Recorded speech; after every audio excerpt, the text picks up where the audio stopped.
दोस्तों ये स्टोरी है निको टेस्ला की, जिनका सपना था वायरलेस इलेक्ट्रिसिटी का, जिसके द्वारा हर घर में वायरलेस इलेक्ट्रिसिटी ट्रांसफर कर सके। जी हाँ, बिल्कुल वाईफाई की तरह, या फिर यूं समझ लें आपको अपने मोबाइल में चार्जर कनेक्ट करने की आवश्यकता ही नहीं थी। बिल्कुल ऐसे जैसे इस पिक्चर में निको टेस्ला के हाथ में एक बल्ब जल रहा है, जो कि दर्शाता है कि निको टेस्ला इस टेक्नोलॉजी पर कुछ हद तक शोध कर लिए थे। लेकिन बाद में अमेरिका का एक बिजनेसमैन जो बड़ी बड़ी इलेक्ट्रिसिटी कंपनियों को ऑन करता है, उनका उद्देश्य था कि वायर के जरिए हर घर में बिजली पहुंचाना, और ये नहीं चाहता था कि निको टेस्ला इस टेक्नोलॉजी पर आगे बढ़े। अगर ऐसा होता तो बिजनेसमैन और उसकी कंपनी रातों रात बर्बाद हो जाती। छोटे लेवल पर बिजली ट्रांसफर करना सिंपल है, लेकिन निको टेस्ला इसे बड़े लेवल पर करना चाहते थे, जो कि आसान नहीं था। दोस्तों ये है टेस्ला टावर, जिसका काम था पृथ्वी के वातावरण और जमीन के अंदर से बिजली ट्रांसफर करना, बिल्कुल उसी तरह जैसे मोबाइल टावर काम करता है।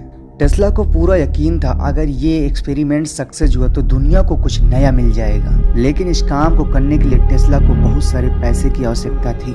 टेस्ला कई बड़े बड़े बिजनेसमैन से मिले, लेकिन उनके इस प्रोजेक्ट पर किसी ने कोई रुचि नहीं दिखाई। हर जगह रिजेक्शन मिलने के बाद निको टेस्ला अंदर से टूट चुके थे। उसके दौरान निको टेस्ला ने कुछ ऐसा कर दिया कि पूरी दुनिया के मन में एक सवाल बन गया। 14 जुलाई 1903 जब निको टेस्ला ने आधी रात में अपने टावर को ऑन किया, जिसमें से बड़ी बड़ी चमकदार लाइटें निकलने लगी थी और पूरे आइलैंड में छा गई। निको टेस्ला ऐसी बहुत सी सारी टेक्नोलॉजी पर काम कर रहे थे, जिसके चलते उनकी दिमागी हालत खराब हो गई थी। अंत में 7 जनवरी 1943 को निको टेस्ला की मौत हो जाती है, जो कि काफी मिस्ट्री है। इससे भी ज्यादा मिस्ट्री तो अब है। टेस्ला की मौत के बाद आइलैंड की गवर्नमेंट ने टेस्ला के सारे रिसर्च पेपर बक्से भर भर के ले गए।